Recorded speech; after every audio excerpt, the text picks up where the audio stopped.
Hallelujah hallelujah. तर भाऊ बहिणीनो, आम्ही चौथ्या मिस्तेराक आम्ही वेताव. आणि कोणसो मिस्तेर तो? जेजू कालवार दोंगरार पर्यंत कुरीस वोवोन वेता. कुरीस वोवन वेता. तर ह्या मिस्तेराचो नियाळ आमी करचे पयलें सुम्याक स्तुती करया, सुम्याचें आराधन करया आणि परत तीस तेंच त्राण, तीस सकत, तीस एकाग्रत आमकां जाय. आणि मुखले या थोड्या वेळान सुम्याचो मोग बगूंक, सुम्याक बगूंक. आणि तो समसो आयचो व्हरतो उद्देश. आज आमी हांगा आयिल्ले केवळ नाचोवन गावन वा शिकवण आयकूंक मात्र न्ही, सुम्याक बगूंक ते प्रयत्न आमी करया. आनी ह्या गिता मुखांतर आमी सगळं उबे रावया, ताळयो पेटोवन संतोषान हें गीत आमी गावया.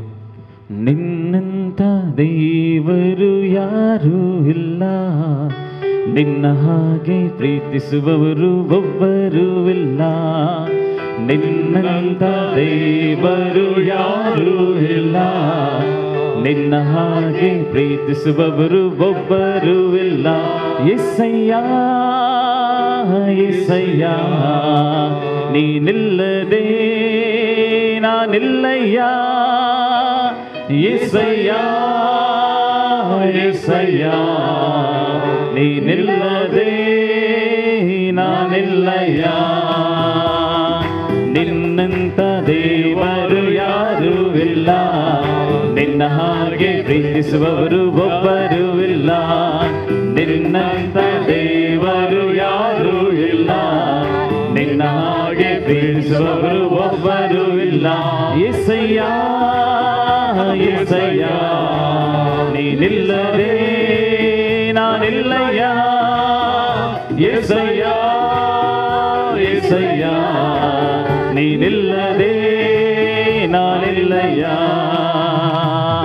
Hallelujah hallelujah hallelujah hallelujah hallelujah hallelujah hallelujah hallelujah hallelujah hallelujah hallelujah hallelujah hallelujah hallelujah hallelujah hallelujah. ताली बड्या.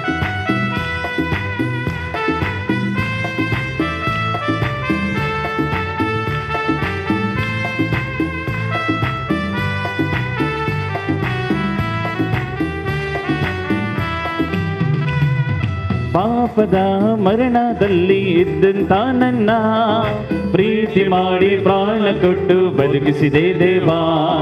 ಪಾಪದ ಮರಣದಲ್ಲಿ ಇದ್ದಂತ ನನ್ನ ಪ್ರೀತಿ ಮಾಡಿ ಪ್ರಾಣ ಕೊಟ್ಟು ಬದುಕಿಸಿದೆ ದೇವಾ.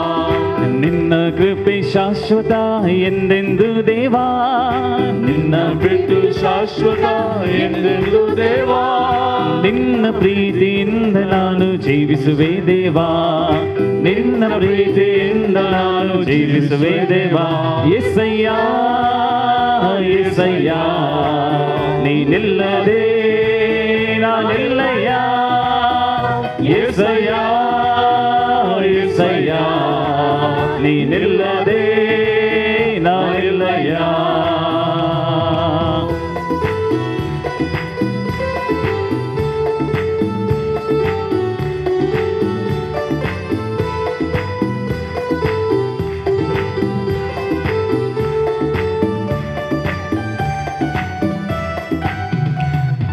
ನನ್ನಯ ಜೀವಿತವೆಲ್ಲವನ್ನು ತಿಳಿದಿರುವೆ ನೀನು, ನನ್ನಯ ಕುರಿತು ಹಿತವಾಗಿ ಚಿಂತಿಸುವೆ ನೀನು.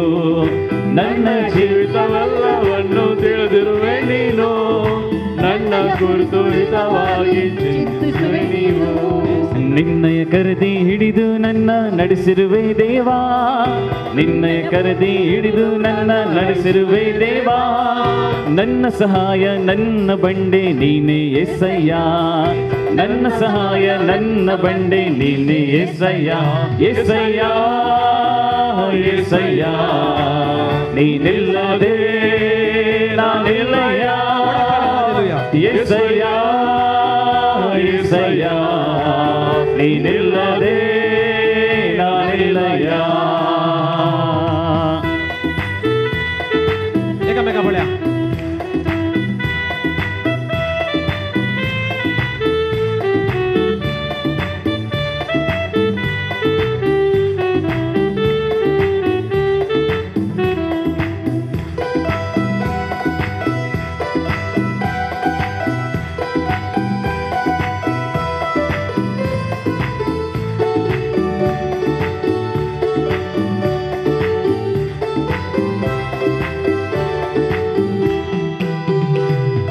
ಕಷ್ಟಗಳಲ್ಲಿ ದುಃಖಗಳಲ್ಲಿ ಜೊತೆಯಾಗಿರುವವನು, ರೋಗದಲ್ಲಿ ಸಂಕಟದಲ್ಲಿ ಬಲವಾಗಿಡುವವನು.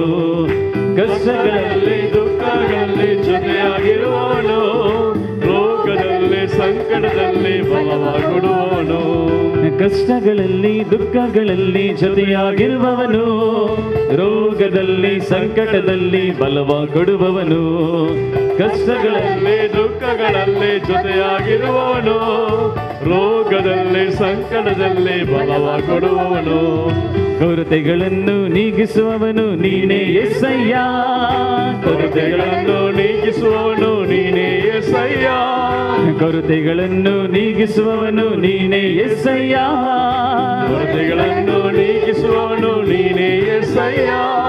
ಸೋಲುಗಳಲ್ಲಿ ಜಯವನ್ನು ಕೊಡುವ ದೇವ ನೀನಯ್ಯ, ಸೋಲುಗಳಲ್ಲಿ ಜಯವನ್ನು ಕೊಡುವ ದೇವ ನೀನಯ್ಯ, ಸೋಲುಗಳಲ್ಲಿ ಜಯವನ್ನು ಕೊಡುವ ದೇವ ನೀನಯ್ಯ, ಸೋಲುಗಳಲ್ಲಿ ಜಯವನ್ನು ಕೊಡುವ ದೇವ ನೀನಯ್ಯ, ಸೋಲುಗಳಲ್ಲಿ ಜಯವನ್ನು ಕೊಡುವ ದೇವ ನೀನಯ್ಯ, ಸೋಲುಗಳಲ್ಲಿ ಜಯವನ್ನು ಕೊಡುವ ದೇವ ನೀನಯ್ಯ. యేసయ్య యేసయ్య ನೀನಿಲ್ಲದೆ ನಾನಿಲ್ಲಯ್ಯ, యేసయ్య యేసయ్య ನೀನಿಲ್ಲದೆ ನಾನಿಲ್ಲಯ್ಯ. ನಿನ್ನಂತ ದೇವರು ಯಾರೂ ಇಲ್ಲ, ನಿನ್ನ ಹಾಗೆ ಪ್ರೀತಿಸುವವರು ಒಬ್ಬರು ಇಲ್ಲ. ನಿನ್ನಂತ ದೇವರು ಯಾರೂ ಇಲ್ಲ, ನಿನ್ನ ಹಾಗೆ ಪ್ರೀತಿಸುವವರು ಒಬ್ಬರು ಇಲ್ಲ. ನಿನ್ನಂತ ದೇವರು ಯಾರೂ ಇಲ್ಲ, ನಿನ್ನ ಹಾಗೆ ಪ್ರೀತಿಸುವವರು ಒಬ್ಬರು ಇಲ್ಲ.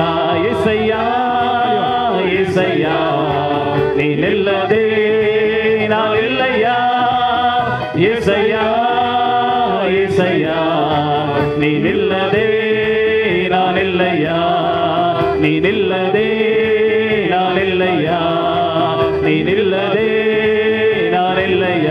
ಹಲ್ಲೆಲೂಯಾ ಹಲ್ಲೆಲೂಯಾ ಹಲ್ಲೆಲೂಯಾ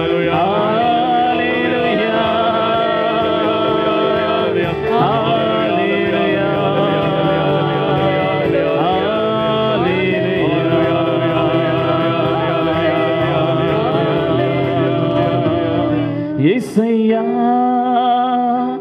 యేసయ్య ನೀನಿಲ್ಲದೆ ನಾನಿಲ್ಲಯ್ಯ, యేసయ్య యేసయ్య ನೀನಿಲ್ಲದೆ ನಾನಿಲ್ಲಯ್ಯ, ನೀನಿಲ್ಲದೆ ನಾನಿಲ್ಲಯ್ಯ. मोगजनो येदुल समी मुळे जेजू खंयच्या दोंगरार कुरिसवून गेलो? कालवार. आणि एक नाव त्या दोंगराक, आणि एक नाव त्या दोंगराक गोलगोथा. आणि खंयची सुवात ती? आणि कित्याक कट्ट्याची सुवात? खंयची कट्टी की कट्टें? खंयचें कट्टें? मनशाचें माथ्याचें कट्टें. आणि तो गुडो वा ती सुवात त्या सारकी आसली आणि त्या देखून त्या जाग्याक तशेलें नांव. पूण आमच्या बायबलांत जायते दोंगर आसात न्हय गी? कितले दोंगर आसात बायबलांत उल्लेख केल्ले? जायते आसात. 5 गी? 7 गी? 8 गी? 6 आसात. आमकां गुर्तुना, पूण लॅक केल्यार आमकां कळटा. पूण हांव लॅक करूंक वचूना. पूण थोडे दोंगर, प्रमुख दोंगर, एक क्विज करया गी. जेजू मुखार एक क्विज करया जायत गी? अरारत दोंगर खंय आमकां आयकूंक मेळटा? रावुल्ले. आणि अजून आतांच्या काळार खंयचो जागो तो खंय आसा? तुमी टर्की, इराण आयकलां मू? हय, तो जागो हिस्ट्री म्हणटा वा तज्ञ म्हणटात अरारात दोंगर, थंयसर न्हंयेचें आर्क वा न्हंयेचें शिप वा दोण थंय वचून रावुल्ली, लँड जाल्ली. आनी उपरांत तो गांव थंयसर उब जाल्लो आनी तोच तो दोंगर जावन आसा. दुसरो जावन मोरिया.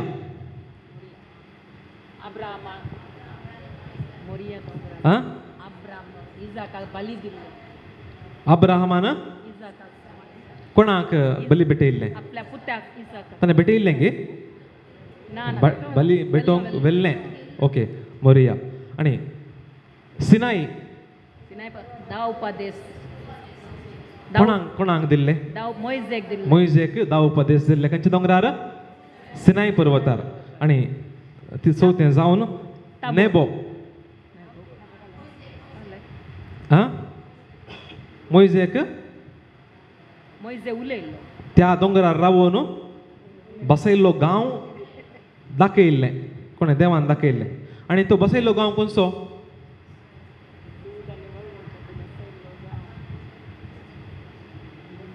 वा खंयचे गांव त्या दोंगरार तातूंत पळोवंक मेळटात आज तुमी गेल्यार तुमी जायतीं युरोप टुराक आनी पळय वेतात आनी होली लँड टुराक पळय येतात जेरुझलेम आनी जेरिको भोव अपुरबायेन त्या गुड्यार तावन दिसता खंय पूण हांव वचूंक ना मुखल्या वर्सांनी वचूंक पुरो आनी पांचवें जावन कार्मेल गुडो एलिया दावुल्लो प्रवादेक तो आसुल्लो वा रावुल्लो वा जियल्लो जागो जावं दी सवें ताबोर रुपांतर जाल्लो जेजू कोण रुपांतर जाल्लो जेजू रुपांतर जाल्लो जागो न्ही ताबोर आनी माउंट ऑलिव्स जेजू मागोंक गेल्लो जेजू मागोंक गेल्लो मागोंक कालें मागोंक दोंगरा गेल्लो ऑलिवे दोंगरा मागोंक गेल्लो ऑलिवे दोंगर ऑलिव्हेस दोंगर खंयचो दोंगर तो ओ मळो आयसो मळो गेत्सेमनी मळो हें सकट त्याच दोंगरार आसा आनी उपरांत जेजू जिवन जाल्ल्या उपरांत जेजू वापस अशें येतना त्याच दोंगरार तावन गेल्लो जावं दी एक दोंगर उरलो न्ही आमचो दोंगर आयचो दोंगर खंयचो ऑलिव्हेस दोंगरार गेत्सेमनी आसा मळो पूण आनीक दोंगर आमी आतां उलोवचो दोंगर कालवार दोंगर त्या दोंगरार कितें जालें येदोळूच आमी सांगलें जेजूक कुर्सार थंयसर मारलो पूण त्या दोंगरा विच्यान चडीत माहेर थंयसर ना केवल जेजू कुर्सार थंय मारलो म्हणलो थोडो मात्र उरले थंयसर आसा जावं दी आमकां ह्या विशयांत बरी जाणवाय आसा आनी रातीच्या ह्या गाड काळखाक वा ह्या न्हिदेच्या वेळाकी तुमची मत बरी काम करता तुमी येदोळ तुमी खंडीत जावन आयकल्ले शिकून तुमी बऱ्या तरान घेतल्या स्विकार केल्या म्हणलो म्हजो बरो वसो जावं दी तर आज आमी ह्या संगतीचेर ह्या विशयाचेर आमी नियाळ करता आसतना पयलें जावन आमी समजूंक जाय ह्या हाच्या सगळ्या ह्या मिस्तेरांत जायत्यो संगत्यो आसात एक 6-7 संगत्यो आसात पयलें जावन जेजू कश्ट जाता न्ही खांद्यार कुरी सोवून तो आपली वाट चलता पयण चलता दुसरें जावन ताची कूड अस्कत जाल्ली ताचें जायतें रगत वाळिल्लें आनी त्या वरवीं तो नित्राणी जाल्लो आनी ताची कूड ताचें वदन सक्कड पळोवंक बारीक कश्टाचें जाल्लें आनी तिसरें जावन तो ताच्या आवयक मेळटा वा आवयक देखता वा आवयची आनी ताची भेट जाता मुलाकात जाता आनी थंयसर तांचे कश्ट ती वांटून घेतात चड उलोवंक थंयसर अवकाश ना पूण हें घडटा आवयक तो मेळटा आपल्याच आवयक तिणें पुताक जल्म दिल्लो आनी पूत कश्ट जातना खंयच्या आवयक दूख येना कडी जावन तांचे मदें तो आसलो ती घडी आमकां चिंतुकी जायना आनी तिसरें जावन पांचवें जावन वेरोनिका कोण ती वेरोनिका एकली स्त्री जेजूचे मुखामळ पुसली ती स्त्री ती ताका मेळटा आनी उपरांत जेजू कोणा लागीं उलयता थोड्यांक तो म्हणटा म्हज्या खातीर जेरुजलेमाच्या स्त्रियांक तो थंयसर आसली एक पंगडाक तो मेळटा वा ती रडता ताका पळोवन आनी तो म्हणटा म्हज्या खातीर तुमी रडनाकात तुमच्या भुरग्यां बसत तुमी तुमच्या भुरग्यां बसत रडा म्हणजे तुमचे थंय आसले ते उणेपण तुमचे थंय आसले ते कश्ट त्या खातीर तुमी रडा आनी तांतले भायर येवंक प्रयत्न करा आनी त्या खातीर तुमी दूख पावा आनी त्या दुखांतले भायर येवंक त्या अडचणींतली सुटका जोडूंक तुमी प्रयत्न करा. आनी अशें जेजू एक ताचें पयण एक आदर्श पयण आमकां आमच्या मुखार दवरता. आनी ह्या सगळ्या पयणाक पुरक जावन ताणें सांगिल्लीं उतरां माथेवाचो वांजेल 8वो अध्याय वळ 34 हांवें वाचचें की उपरांत आपल्या शिसांक आनी लोकांक सांगाता आपोवन तो म्हणालो, कोणीय मनीस म्हजो पाटलाव करूंक कुशी व्हरता जाल्यार तो आपणाकच इन्कार करूं, आपलो कुरीस उखलून घेवं आनी म्हज्या फाटल्यान येवं. Praise the lord. Hallelujah hallelujah. कोणी मनीस म्हजो पाटलाव करूंक कुशी व्हरता तो कोणाचो कुरीस घेवं दी, आपणाचो कुरीस करून दी. तो आपणाचो म्हणजे ताचोच कुरीस तो घेवन तो म्हजो पाटलाव करून दी अशें सुमी आमकां शिकयता. आनी आयच्या ह्या विशयाचेर सुमी आज ताचोच कुरीस व्हरून येता. येदोळ ताणें भोगिल्ले कश्ट तुमी आयकले, येदोळ आमी केल्लो नियाळ भोवपुरबायाचो. आनी आतां तेच तावन ताची पयण प्रारंभ जाता. एक बरयणार जेजुईत पाद्राप जेम्स मार्टीन ताणें बरयल्ल्या बुकाचेर जीजस पिलग्रीम म्हणल्यार त्या बुकाचेर म्हजो विशय म्हजो नियाळ हांव मांडूंक प्रयत्न करता. जेजू एक यात्रीक पळयणारी, आमी पळयणारी न्ही गे आमचे जिवानी पयणस. आनी हांगासर आज सगळी रात एक पयण सोम्या सांगता. सोम्याचो तो अनुभव जोडचें तें पयण आमी करनूच आसांव. आनी येदोळ सोम्याची जायती कृपा आमकां मेळ्ळ्या, सोम्याचे बेसांव आमकां मेळ्ळ्यान. आनी ही सगळी रात येदोळ पर्यंत भक्तीन करसूंक जागे दवरून आमकां जागे दवरून करसूंक आमकां येदोळ म्हणसर अवकाश लाभला. आनी खंय जावन देवाक आमी अर्गां दिवंक जाय, सोम्याक आमी अर्गां दिवंक जाय. तशें आसतना सोम्याच्या पयणाचेर आमी नियाळ करता आसतना पयलें जावन सोम्याचें पयण कुर्साक घेवन ताणें कालवारी दोंगराक करचें पयण आमकां आमच्या जिणेचे आटे बिटे, आमच्या जिणेचे कश्ट, आमच्या जिणेचे दूख ते आमच्या जिणेचो एक अंग म्हूण समजून घेवंक शिकयता. पयलें जावन आमकां आसले ते कश्ट, आमकां आसले ते आटे बिटे, आमकां आसले ते दूख, आमकां आसली ती पिडा आमच्या जिणेचो एक अंग म्हूण समजोवंक सोमी आज आमकां शिकयता. मगच्यानो जेन्ना आमकां आसले ते आमचे तें आसले ते कश्ट वा आमचें तें आसलें तें उणेपण आमी समजना वा आमी समजोवंक प्रयत्न करना, तें म्हाका न्हय, तें म्हजें न्हय म्हूण आमी भायर दवरता, तेन्ना म्हणसर आमकां खंडी जावन जिणेक तृप्ती ना, आमकां खंडी जावन जिणेक संतोश ना, आमच्या जिणेक एक दिशाय म्हणली ना. जेन्ना तें म्हजेंच अंग म्हज्याच जिणेचो एक वांटो म्हूण आमी समजता, तेन्ना त्या संगतीचेर जैत व्हरूंक, त्या कश्टांचेर जैत व्हरूंक आमकां साध्य जाता. थोड्या दिसां आदीं एका सिस्टरीक हांव मेळिल्लो. ती सिस्टर कॅन्सर पिडेन कश्ट जाता आनी तिकाय कळीत आसा तिचें हांवक चड लांबायेचें न्हय आनी थोड्याच म्हयन्यांनी वा थोड्याच दिसांनी तिचें अंत्य आसा म्हूण तिका कळीत आसा. ती म्हणटा सुरवेर म्हाका हें समजोवंक भोव कश्टाचें जालें, पूण जेन्ना अशेंच नियाळ आयकून वा कावन्सिलींग करून वा म्हज्याच सिस्टरांनी म्हज्याच कंपॅनियन्सांनी म्हाका येवन बुजोवन दिवन जेन्ना तांणी म्हाका शिकोवण दिली वा म्हज्या मतींत देवाचें उतर वा प्रेरण म्हज्या मतींत घालें, थोड्या तेंपा उपरांत हांव एक कश्ट म्हजेंच एक अंग म्हूण हांव समजली आनी आतां ह्या घडये म्हाका कितेंच बर्डन ना, म्हाका कितेंच खंयचेंच वजें ना म्हण ती सांगता.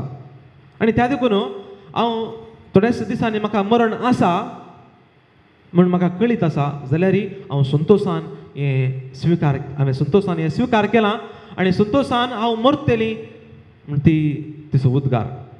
आनी आयकतल्यांक आमकां तरेपोटी आयकूंक की हें सत गी न्हय गी म्हूण आमकां दुबाव जाता, पूण तिच्याच तोंडांत आयिल्लीं तीं उतरां, फादर हे म्हजे कश्ट, ही म्हजी जिणी, हांव संतोशान म्हजी जिणी आखेर करतां. म्हाका न्हू जेन्ना आमी आमचे कश्ट, आमचे दूख आमचो जिणेचो अंग म्हूण समजना तेन्ना आमी कश्ट जाता. अंग म्हूण समजल्या वेळार त्या कश्टांचेर जैत व्हरूंक आमकां साध्य जाता. दुसरें जावन आमचे कश्ट, आमचें दूख आमी हेरांचेर घालूंक वा हेरांचेर तें दुसतोणेन हेरांचेर दिवंक हेरांक तें दिवंक आमी प्रयत्न करता तेन्ना आमी सुलवता हे म्हाका मेळिल्ले कश्ट ते म्हाकाच मेळिल्ले आनी हांवेंच ताची ते फूड करूंक आसात हांवेंच ताचेर जैत व्हरूंक आसा म्हण समजल्यार मात्र आमी परत्यान जैत ते व्होन जाता परत थोडे दिसा आदीं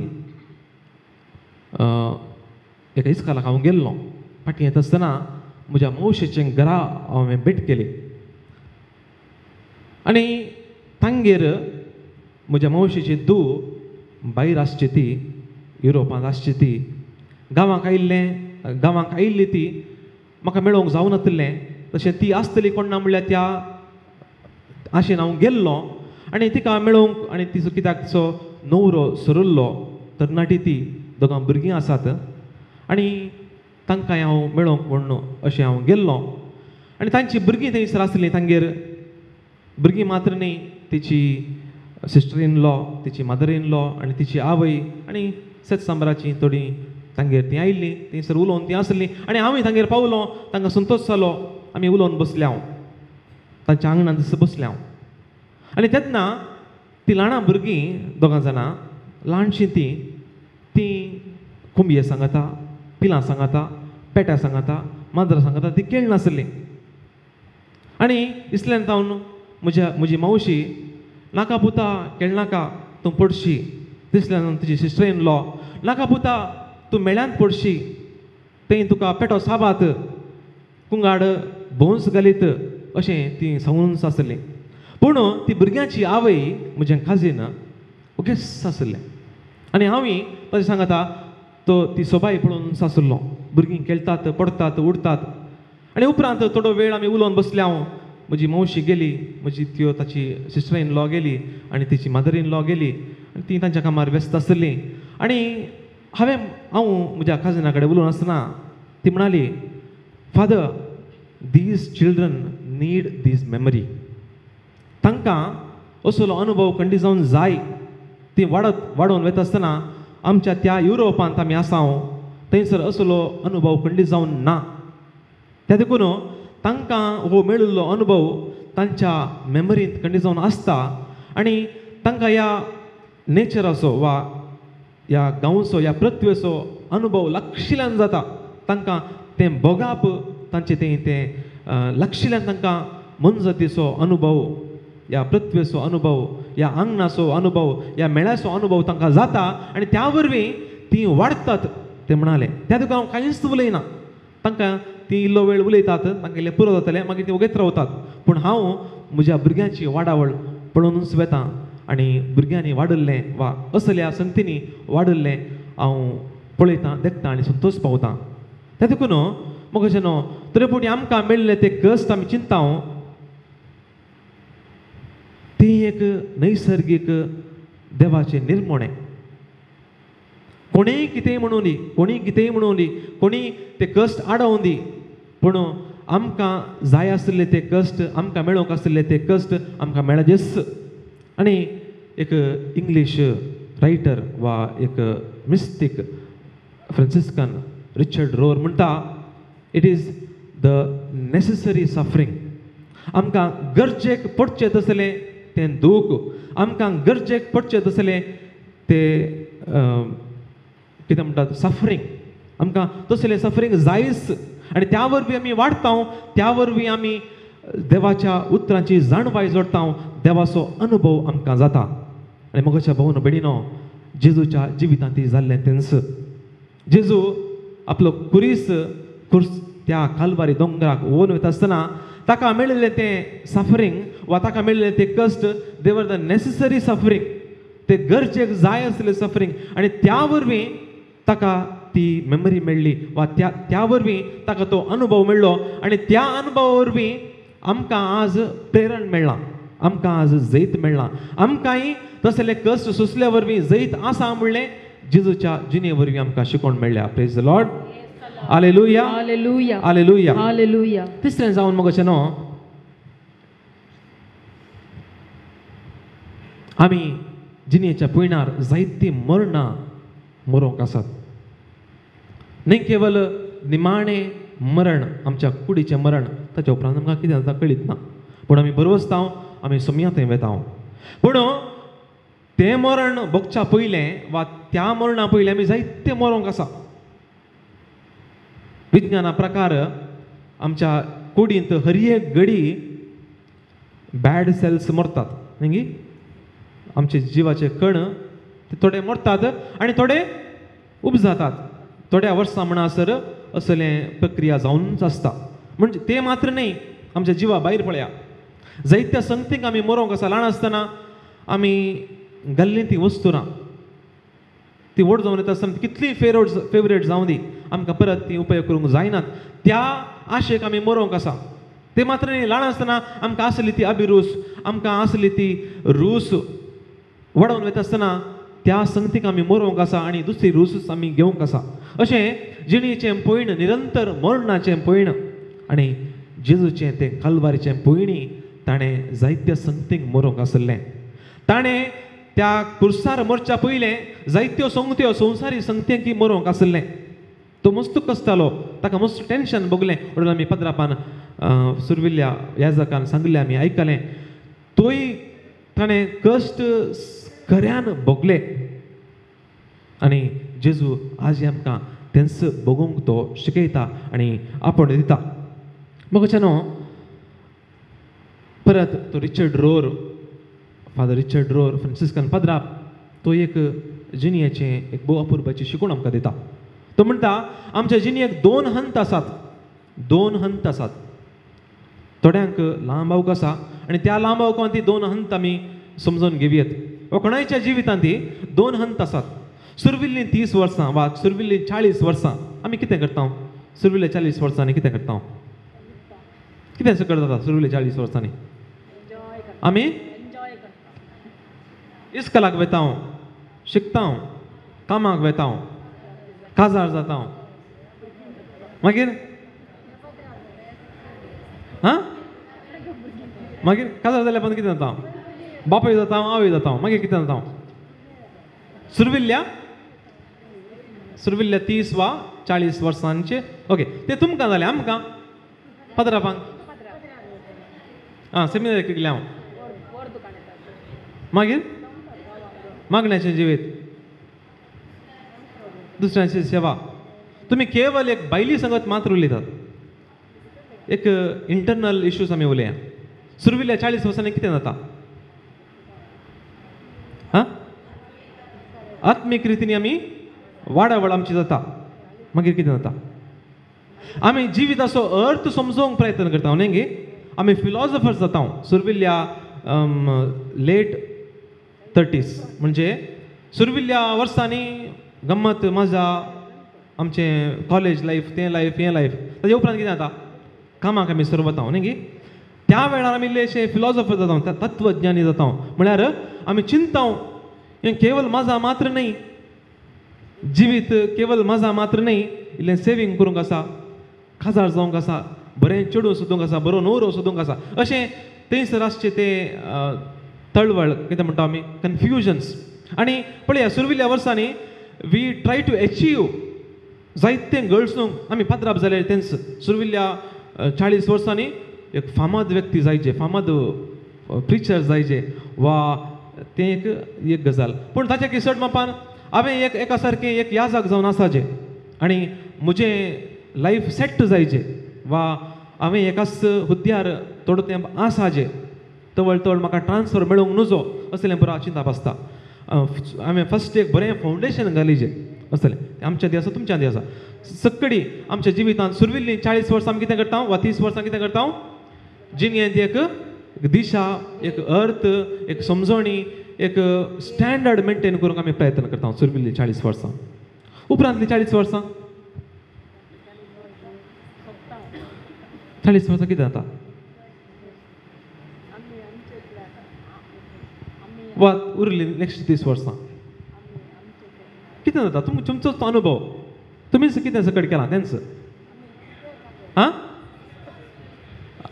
तुमकां भुरगीं मेळटात, उपरांत मेळटात म्हळ्यार खंय वयतना मेळटात की तुमचे तावन उप जातात. ओके, उपरांत जबाबदारी भुरग्यांचेर न्ही गी पोर कोणी म्हाका म्हळें फादर म्हाका काजार जावंक नाका खाल्या काजार जावंक नाका मागीर कोणाचे ते कोणाक जाय ते कश्ट म्हाका जेवंक जायना आनी भुरग्यांक हांवें पसूचे गी तांकां शिकयचे गी तांकां शिस्त शिकयचे गी तांकां शिकप दिवचे गी तें बरो कोणाक जाय अवश्यच जियेता ओके जावं दी तें आसूं दी आतां उपरांत कितें जाता उपरांतली 40 वर्सां कितें जातात जबाबदारी सडता केवळ कुटुंबाची मात्र नाही केवळ वैयक्तिक मात्र नाही सामाजिक जबाबदारी सडता न्ही गी वगीत बसूंक जायना त्या मिटिंगाक ह्या मिटिंगाक तें समना हें समना इल्लें लिडरशीप घेवंक आसा इल्लें उलोवंक आसा पंचायताक वचूंक आसा इगर्जेन ते एक सांदो जावंक आसा असलें पुरा राटावळ आमी त्या वेळार कितें करता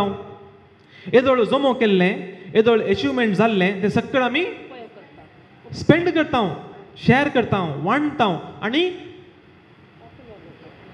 एका नमनेर आमी होगडयता न्ही गे तेंच आमचें जिवीत जाता होगडोवचेंच आमचें जिवीत जाता परत कोणी म्हळें आतां म्हजें जिवीत सगळें कांयच म्हाका नाका हांवें केल्लें सगळें हेरां खातीर त्या देखून हांव वांटून दितां पूण ताणें 40 वर्सां म्हणसर चिंतून नासलें तशें पूण उपरांत चिंतलें तशें आसतना आमचें जिवीत पळया 2 हंत एक आमी सोडून वता आनी एक कुशीन देंवून वता म्हणजे आमी एका कुशीन आमी जिवून वता आनी एक कुशीन आमी मरून वता आनी भोव अप्रुपाची शिकवण म्हाका न्हू असलें जर तर आमी असलो आठो आमी करता आमकां जियोंक मस्त अर्थ मेळटलो आमकां जियोंक दादोसकाय मेळटली नांतर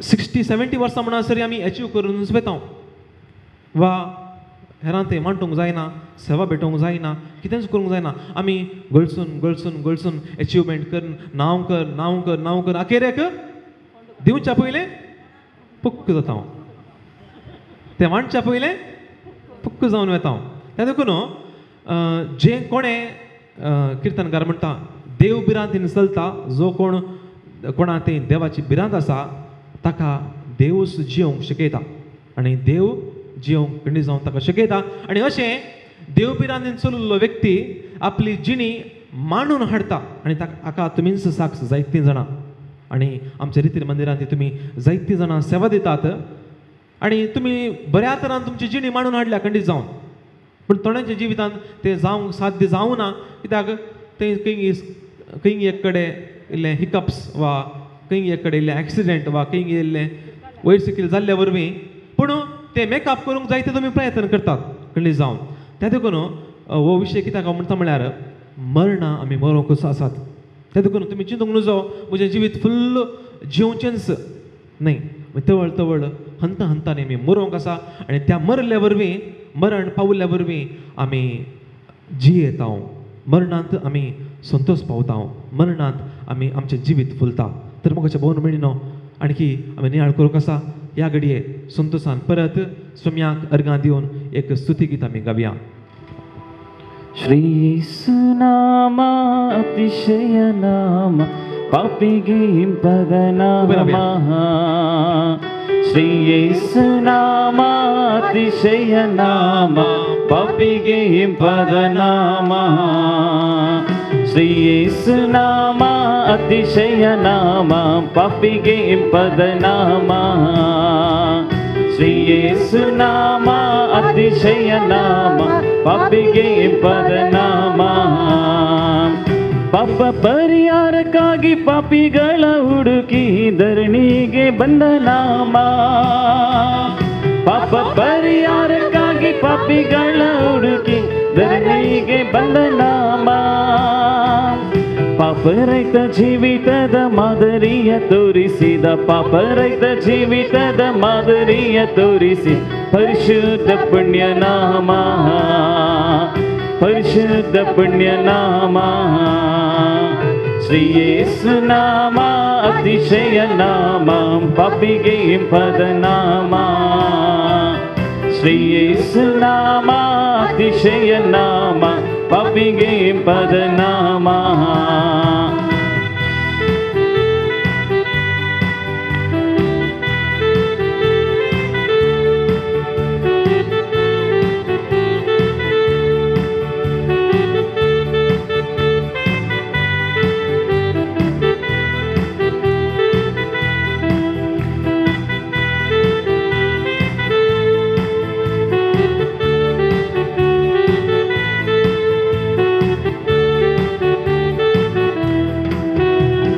ಎಲ್ಲ ನಾಮದಲ್ಲೂ ಮೇಲಾದ ನಾಮ ಯೇಸುವಿನ ದಿವ್ಯ ನಾಮ.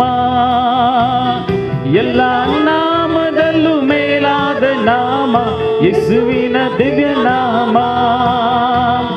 ಸರ್ವ ಜನರೆಲ್ಲ ಅಡ್ಡ ಬಿದ್ದು ಸ್ತೋತ್ರ ಮಾಡಿ, ಸರ್ವ ಜನರೆಲ್ಲ ಅಡ್ಡ ಬಿದ್ದು ಸ್ತೋತ್ರ ಮಾಡಿ, ಹರ್ಷದಿಂದ ಹಾಡುವ ನಾಮ, ಹರ್ಷದಿಂದ ಹಾಡುವ ನಾಮ.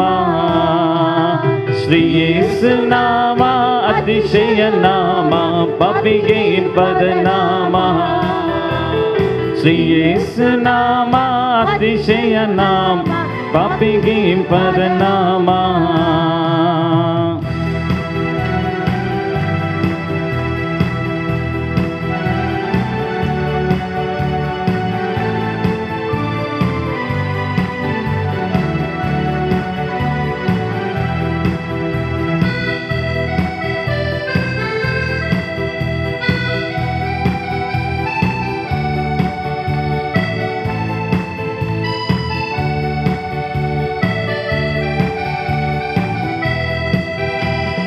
ಲೆಕ್ಕವಿಲ್ಲದಷ್ಟು ಪಾಪ ನನ್ನಿಂದ ತೆಗೆಯಲು ನನಗಾಗಿ ಬಂದ ನಾಮ. ಲೆಕ್ಕವಿಲ್ಲದಷ್ಟು ಪಾಪ ನನ್ನಿಂದ ತೆಗೆಯಲು ನನಗಾಗಿ ಬಂದ ನಾಮ. ಅನ್ಯನೆಂದು ತಳ್ಳದೆನ್ನ ಧನ್ಯವಾಗಿ ಮಾಡಲು ಬಂದ, ಅನ್ಯನೆಂದು ಉನ್ನತದ ಪುಣ್ಯ ನಾಮ, ಉನ್ನತದ ಪುಣ್ಯ ನಾಮ. ಶ್ರೀ ಯೇಸು ನಾಮ ಅತಿಶಯ ನಾಮ, ಪಾಪಿಗೆ ಪದ ನಾಮ. ಶ್ರೀ ಯೇಸು ನಾಮ ಅತಿಶಯ ನಾಮ, ಪಾಪಿಗೆ ಪದ ನಾಮ.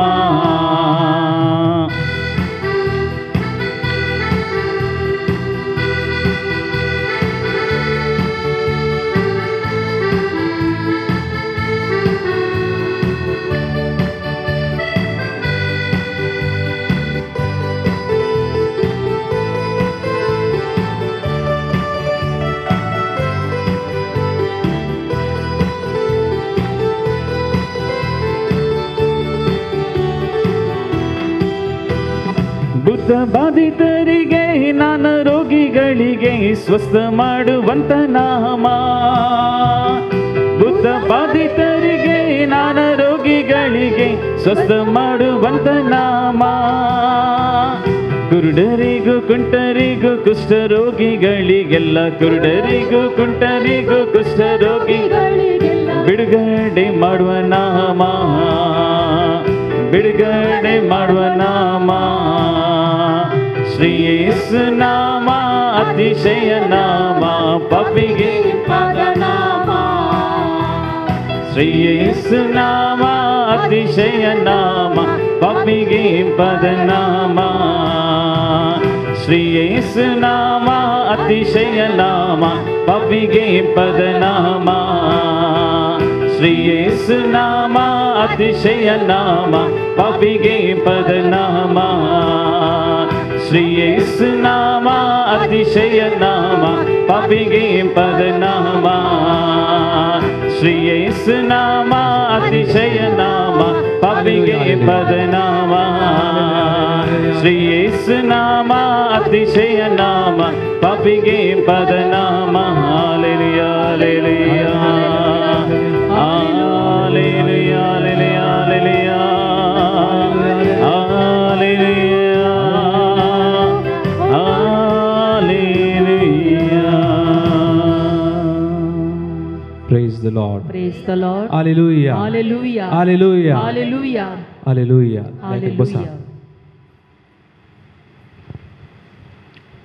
सुमियाचे नाव ते श्रेष्ठ नाव, सुमियाचे नाव ते पवित्र नाव म्हण आमी वाखाणलें, आमी स्तुती केली. मगोचे न्हू आमी नियाळ करनासल्या सुमयाचें पयण, आनी त्या पयणार एक हंत, दोन हंत आमी पळयले. आमच्या जिणयाचे दोन हंत. तुमकां कळीत आसा धा उपादेश आमकां मेळिल्ले. कोणा तावन मेळिल्ले? देवा तावन. कोणा मुखांतर? खंयच्या दोंगरार?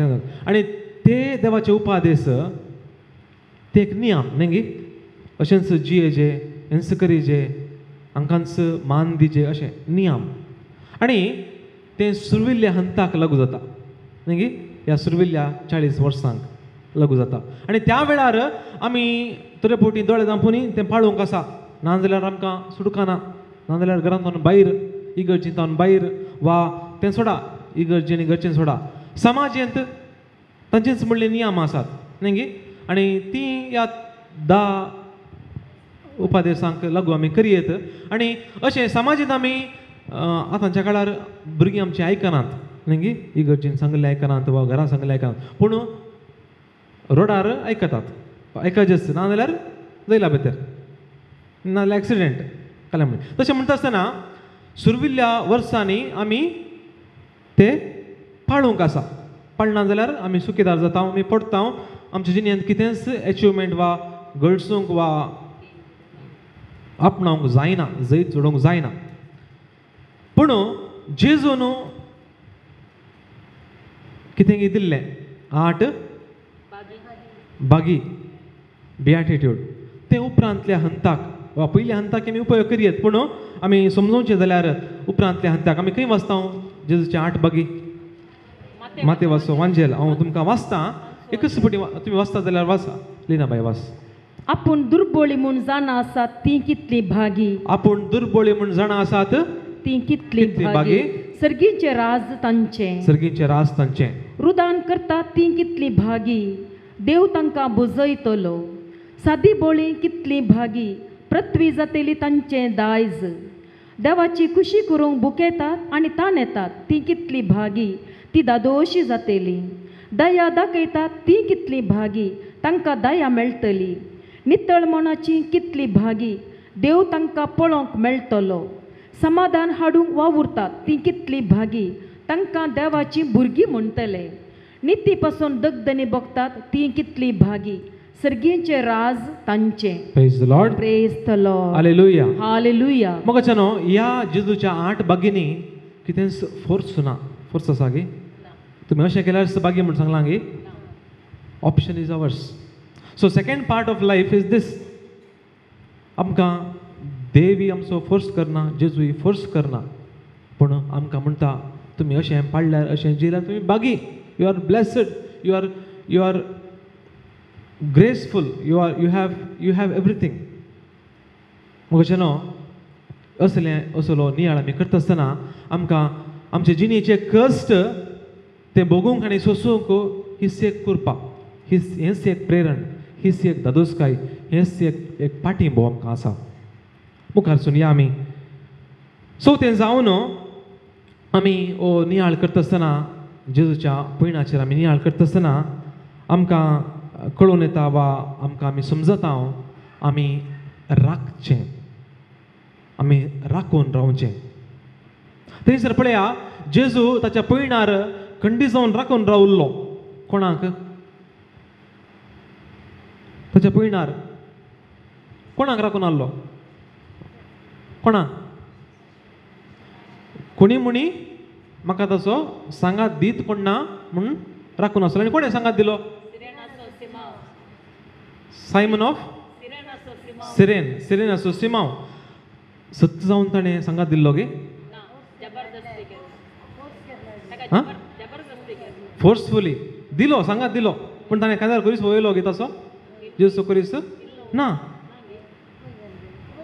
कुमोक केली पूण वयलो मो करीस जेजू खातीर पूण वांजेलान आमी वाचलें तर मातेवाचो वांजेल मार्काचो वांजेल लुकाचो वांजेल मात्र सिरेनाचो सिमांव म्हणटा पूण जुआंवचो वांजेल जेजूनच वयलो म्हणटा पूण जावं दी पूण आमी समजत हांव एक संगत करी सिरेनाच्या सिमावान जेजूक सांगात दिलो म्हळ्यार जेजू राखून आसलो कोण ना कोणी सांगात दीत आनी मनीस जाल्ल्या सिरेनाच्या सिमावान जेजूक खंडी जावन सांगात दिलो आनी ताकाय सांगातपण जेजून भोगलें त्या कश्टाच्या वेळार मग अशें न्हू तें मात्र न्ही जेजू हेरांकय राखून आसलो कोणाक आपल्या मायेक आनी म्हणून म्हाका लिनाबाई म्हणाली तुमकां ल्हान आसतना सांगू ना गे फादर तुमच्या मायनाने सांगू ना की जेजू आपल्या मायाच्या उस्क्यार रडलो खंय, उस्क्यार तकली दवरून तो रडलो खंय, गळगड्यान रडलो खंय, आनी आवयचें काळीज कशें आसूंक नजो. आनी जेजून त्या आवयचो स्पर्श बगलो, जेजून ताच्या आवयचो मोग त्या घडये बगलो, जेजून ताच्या आवयचो सांगातपण त्या घडये बगलो. उपरांत कितें जालें मुखारसून जेजू कोणाक मेळ्ळो? बायबलांत तशें बरोवन घालां, वेरोनिकाक तो मेळ्ळो. आनी वेरोनिकान कितें केलें? मुखामळ पुसलें आनी तिका कितें वर्तें देणें मेळ्ळें? ताची छाया, ताची मुखाचें पितुरूस त्या तुवाल्यार तिका लाभलें आनी ती एक व्हडलें बेसांव. उपरांत स्त्रियो मेळ्ळ्यो येदोळस आमी सांगलें आनी तांणी जेजूक बुजयलें. आनी कणी जावन म्हाका न्हू जिणयेच्या पयणार आमच्या कश्टा वेळारी असले जायते सन्निवेश संदर्भ आमकां मेळटात, जेन्ना सन्निवेश आमकां मेळटात आमचेच भाऊ भयणी, आमचेच सेतसंबराची, आमचीच मोगाची, तरी आमकां द्वेश करची आमचो सांगात दितात, आमकां सांगात दितात. आमच्या कश्टा वेळार कितेंय जावं दी, कश्टा वेळार तरी आमची दुस्मानाय आमकां सोडून घालनात. Praise the lord, hallelujah. मग कशें न्हू ह्या वरवीं जेजू आमकां शिकयता जेजूचें तें भयण एकल्याचेंच भयण न्ही, जायत्यांचें भयण जावन आसा. आनी अशें आसतना आमी चिंतूंक नजो हें म्हजें कश्टाचें भयण हांव केवल एकसुरोच बघून आसा, एकसुरोच तें कश्टून आसा. जायते फावटी आमचे युवक, आमची युवती ह्या दिसांनी तेंच करून आसात. तुमी पळयतात जायतीं युवा जाणां वा तरणाटी कावन्सिलिंगाक येतात आनी तांचे कश्ट अशे हेच कश्ट म्हाका कोणी समजनात, म्हजी आवय बापूय म्हाका समजनात, म्हाका ती कॅर करनात, हांवें सांगलें तांकां अर्थ जायना, असली कंप्लेना. तर म्हाका न्हू असल्या भुरग्यांक, असल्या तरणाट्यांक वा असल्या आमकांय तसलें भोगप आसा तर आमी एकामेकाक उत्तेजन दिवंक आसा, आमी एकामेकाक उत्तेजन दिवंक आसा. आनी जेजूच्या त्या कश्टांती ताणें हेरांचो सांगात बगुल्लो, ताच्याच आवयचो सांगात बगुल्लो, ताच्याच इश्टांचो सांगात ताणें बगुल्लो, ताच्याच डिसायपल्स वा ताच्या सांगाती कोण ताचे शिस ताका फोळून दवले, पूण ते फोळून दवल्यारी हेरांनी ताका सोडून घालूंक ना वा हेरांनी तांचो मोग ताका बसयलो, जेजूक बसयलो. मुखार न्हू निमाणें जावन ह्या भयणा वरवीं जेजूची देवाची खुशी आमी समजता. देवाची खुशी आमच्या जिणेंत कितें वा खंयच्या हंतार देव आमकां कितें दिता तें आमी समजता. आनी देव खऱ्यान जाण आमकां कितें जाय. तरी आमची प्लॅनां मस्त आसात, आमी जायतीं प्लॅन्स करता, पूण आमी कितें प्लॅन करता तें देवाच्या कुशे प्रमाणे आसना. आनी देव कितें आमचें थंय प्लॅन करता तें आमच्या कुशे प्रमाणे आसना आनी त्या वरवीं क्लॅश जाता आनी आमी धैर्यस्फोट जाता. पूण आमी अशें आज समजूंक आसा जेजू वा जेजूच्या जिणे मुखांत्र वा जेजूच्या ह्या पयणा मुखांत्र आमकां देव ताची खुशी आमच्या जिणेंत शिकयता. आनी जायतीं दृश्टांत आमच्याच जिणेंत आसात. तरी आमी चिंतलें अशेंच जाय जें म्हूण चिंतलें तें जायना, पूण त्या वेळार आमी देवाची खुशी समजूंक आसा, देवाची खुशी आमच्या जिणेंत आमी करूंक आसा. निमाणें जावन ह्या सक्कट संदर्भांनी, ह्या सक्कट संगतींनी, ह्या सक्कट अनुभवांनी आमी बाबार्थान जियोंक आसा, आमचो बाबार्थ जियोंक आसा. जायते फावटी सक्कट आमी करता पूण ह्या संगतीन आमी सुकून पडटा. निमाणें आमी बाबार्थ सगळून काण घेता, आमी देवाचेर एक अपराध मांडटा. कित्याक म्हाका अशें जालें, कित्याक म्हाका तशें जालें, अशें जावंक नजो आसलें, हांवें सक्कड चिंतलें अशेंच जायचें आसलें, हांवें अशेंच प्लॅन केल्लें, पूण आतां म्हाका बावडत ना, बरोवस ना, कितेंच ना, हांव पाती येना अशें आमी चिंता. परचे दिसा हांव हांगासर आवे मारिया पॅलेटिव्ह केअर सेंटर वामंजुरासच्या थंयसर हांव गेल्लो आनी थंयसर लविना नोरोन्ना, तुमकां तिची वळख आसा न्ही गे, भोव अपुरबायची कावन्सिलर. आनी तिणें अशें आमी जायतीं जाणां आसलीं हांव थंय, तिचो अनुभव सांगता आसतना ती म्हणाली जायत्या जाणांच्या जिवितांत थंयसर आसल्या, थंयसर येवचें कोणें मरणाच्या तणेर आसल्याने मात्र म्हणजे मुखार जिवीत ना वा मुखार जिवंक जायना वा कुटुंबाच्यांक कस जातात तांकां पोसूंक वा डायलिसीस करूंक वा किमोथेरपी दिवंक वा जिणेचे अंत आयला म्हणून कळीत आसा आनी तांणी मात्र थंयसर येवंक साध्य आसा. आनी तशें तिणें म्हणलें आसा एक घडीत एकलो दादलो ताचें सगळें जॉ कॅन्सर जाल्लें हांगासर सगळें खावन गेल्लें आनी तो मनीस ताका दिल्ली डेट दीस चारत दीस ताका दिल्ले पूण तो थंयसर ताणें 4 वर्सां काडलीं. Praise the lord, hallelujah. थंयसर 4 वर्सां काडलीं पूण आतां तो जिवनूच आसा आनी एका जाग्यार आनी एका गांवांत. पूण आनी ताचें कॅन्सर आसा आनी तो आयिल्ल्या वेळार ताका उलोवंक जायनासलें वा आसूंक जायनासलें एका कुशीन जावन वा कितेंय करूंक जायनासलें आनी तो बेड्डार आसलो तो पडुल्लो.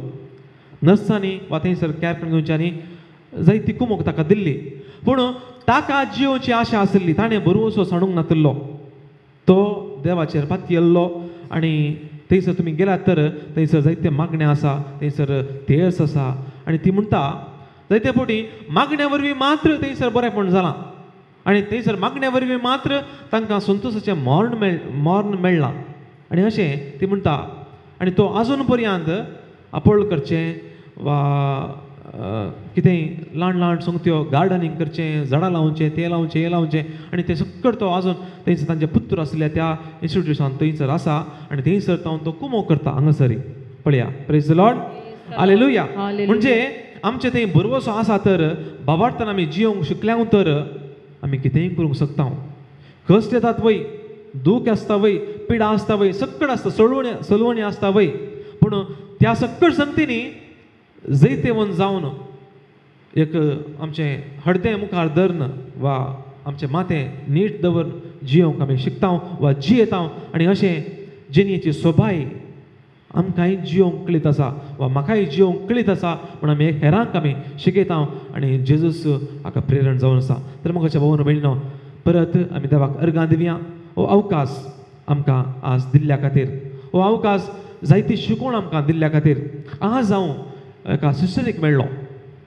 तुमकां कळीत आसा थोड्या वर्सां आदीं 2-3 जाणां सिस्टरां एक वोकात पिवून सकाळींचें 8च्या आमासाचें वोकात पिवून एकली सिस्टर सरल्ली, उपरांत आनी एक सिस्टर सरल्ली, उपरांत आनी एक सिस्टर उरली आनी त्या सिस्टरीक हांव आज मेळ्ळो आनी तिका पळयत आसतना म्हाकाच म्हजो जीव भरलो आनी तिचे थंय आसली ती उर्बा, जियोची उर्बा आनी ती म्हणली फादर त्या दिसा हांव पियेल्ली पूण आजुनूय हांव वाचून उरल्या कित्याक म्हज्या जिणयेंत देवान म्हाका बेसांव दिल्लें तें वीक फूड करूंक. म्हणजे तें म्हज्या कुडीन तें वीक आसलें पूण आजुनूय तें विकासो अनुभव म्हाका थंय हांगा आसा पूण हांव आज जियेतां आनी हेरांक जियोंक शिकयता. आनी ती आकुपंक्चर करता, आकुप्रेशर्स आयकलां मग तुमी.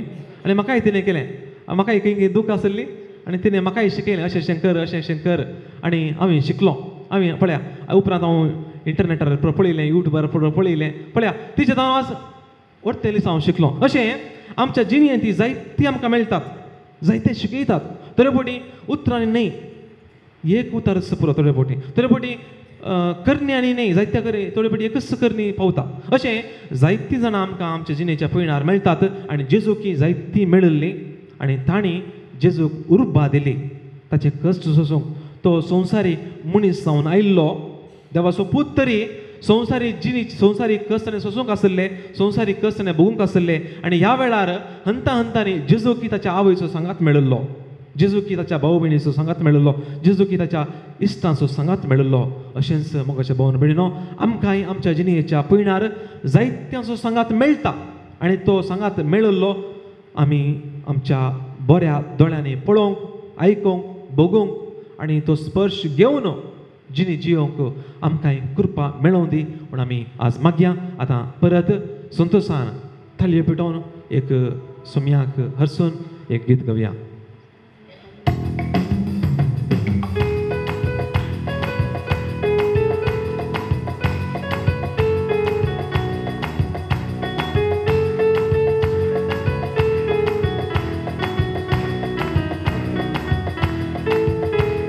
ಸಾಧ್ಯವೂ ಎಲ್ಲ ಸಾಧ್ಯವೂ ನಿನ್ನಿಂದ ಎಲ್ಲ ಸಾಧ್ಯ, ಅಸಾಧ್ಯವೂ ಒಂದೂ ಇಲ್ಲ, ನಿನ್ನಿಂದ ಸಾಧ್ಯವೂ ಒಂದೂ ಇಲ್ಲ. ಸಾಧ್ಯವೂ ಎಲ್ಲ ಸಾಧ್ಯವೂ ನಿನ್ನಿಂದ ಎಲ್ಲ ಸಾಧ್ಯ, ಅಸಾಧ್ಯವೂ ಒಂದೂ ಇಲ್ಲ, ನಿನ್ನಿಂದ ಸಾಧ್ಯವೂ ಒಂದೂ ಇಲ್ಲ. ಸಮುದ್ರ ನಿನ್ನ ಕಂಡು ಹೆದರಿ ಓಡಿತಯ್ಯ, ಸಮುದ್ರ ನಿನ್ನ ಕಂಡು ಹೆದರಿ ಓಡಿತಯ್ಯ. ಯೋರ್ದನ್ ನಿನ್ನ ಕಂಡು ಹಿಂಜಾರಿ ಹೋಯಿತಯ್ಯ, ಯೋರ್ದನ್ ನಿನ್ನ ಕಂಡು ಹಿಂಜಾರಿ ಹೋಯಿತಯ್ಯ. ಸಾಧ್ಯವೂ ಎಲ್ಲ ಸಾಧ್ಯವೂ ನಿನ್ನಿಂದ ಎಲ್ಲ ಸಾಧ್ಯ, ಅಸಾಧ್ಯವೂ ಒಂದೂ ಇಲ್ಲ, ನಿನ್ನಿಂದ ಸಾಧ್ಯವೂ ಒಂದೂ ಇಲ್ಲ.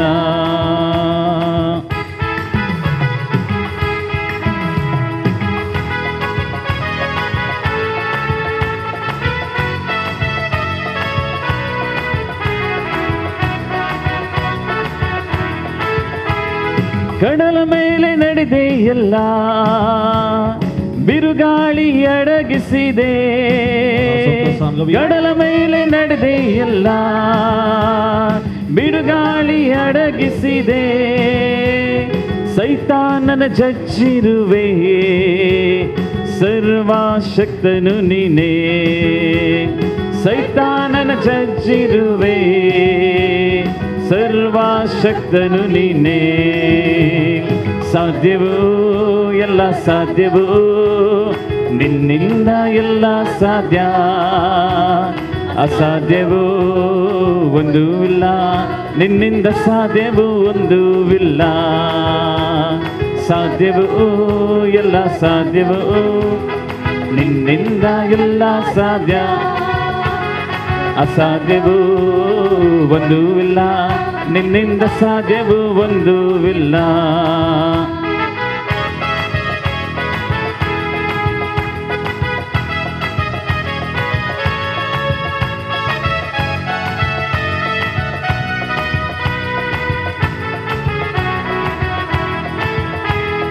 ಸತ್ತು ಎದ್ದೆ ಎಲ್ಲ, ಮರಣವ ಗೆದ್ದೆ ಎಲ್ಲ. ಸತ್ತು ಎದ್ದೆ ಎಲ್ಲ, ಮರಣವ ಗೆದ್ದೆ ಎಲ್ಲ. ಮತ್ತೆ ನೀ ಬರುವೆ ಎಲ್ಲ, ರೂಪಾಂತರ ತರುವೆ ಎಲ್ಲ. ಮತ್ತೆ ನೀ ಬರುವೆ ಎಲ್ಲ, ರೂಪಾಂತರ ತರುವೆ ಎಲ್ಲ. ನಿನ್ನಾಮ ಎತ್ತಿದರೆ ಸೈತಾನ ಓಡುವನು, ನಿನ್ನಾಮ ಎತ್ತಿದರೆ ಸೈತಾನ ಓಡುವನು. ನಿನ್ನಾಮದಿ ಕೈ ಚಾಚಲು ರೋಗವು ನೀಗುವುದು, ನಿನ್ನಾಮದಿ ಕೈ ಚಾಚಲು ರೋಗವು ನೀಗುವುದು. ಸಾಧ್ಯವೂ ಎಲ್ಲ ಸಾಧ್ಯವೂ ನಿನ್ನಿಂದ ಎಲ್ಲ ಸಾಧ್ಯ, ಅಸಾಧ್ಯವೂ ಒಂದೂ ಇಲ್ಲ, ನಿನ್ನಿಂದ ಸಾಧ್ಯವೂ ಒಂದೂ ಇಲ್ಲ. ಸಾಧ್ಯವೂ ಎಲ್ಲ ಸಾಧ್ಯವೂ ನಿನ್ನಿಂದ ಎಲ್ಲ ಸಾಧ್ಯ, ಅಸಾಧ್ಯವೂ ಒಂದೂ ಇಲ್ಲ, ನಿನ್ನಿಂದ ಸಾಧ್ಯವೂ ಒಂದೂ ಇಲ್ಲ. ನಿನ್ನಿಂದ ಸಾಧ್ಯವೂ ಒಂದೂ ಇಲ್ಲ, ನಿನ್ನಿಂದ ಸಾಧ್ಯವೂ ಒಂದೂ ಇಲ್ಲ, ನಿನ್ನಿಂದ ಸಾಧ್ಯವೂ ಒಂದೂ ಇಲ್ಲ. Hallelujah hallelujah hallelujah.